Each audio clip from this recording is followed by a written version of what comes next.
બે બેનપણીઓ હતી, એ પાણીપુરીની લારીએ પાણીપુરી ખાવા ગઈ. એટલે ઓલી કે માર નથી જમવી. કેમ જમને? ના, મારે હું કથામાં ગઈ હતી ને તો એમાં પતિવ્રતા ધર્મનું બેનો કહેતા હતા, તો તે દીથી મેં નિયમ લીધું કે પતિને જમાડીને જમવો, કે બીજા નિયમ તો કાંઈ રાખી ન શકીએ પણ એક તો રાખી જમાડીને જમવો. તો ઓલી કે તારે એવો નિયમ પહાય, મારે 2 વાગે આવે 3 વાગે આવે, મારે શું એને વાંહે ભૂખ્યું રહેવું? ઓલે કે પણ હું તો રાખું છું, એટલે એને જમાડીને જ જમવું, એને જમાડ્યા વિના મારે પાણીપુરી કેમ કરવી? મારે નિયમનો ભંગ ના થાય? કેમ ખાવી?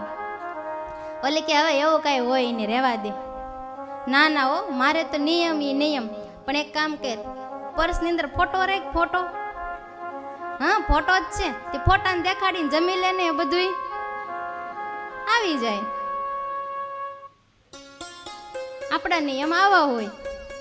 પણ પહેલાના સમયની અંદર હજી સુધીમાં ક્યારેય એ નામ લે નહીં.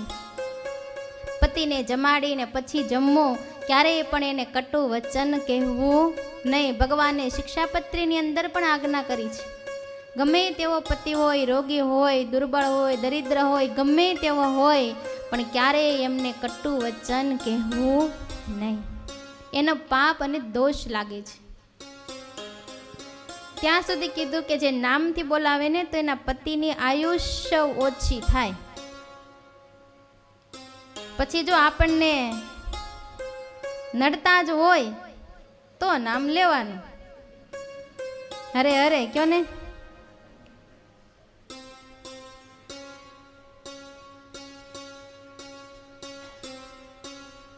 બાલ શર્માજી ભક્તિ દેવીને પતિવ્રતા ધર્મના નિયમો સમજાવ્યા છે.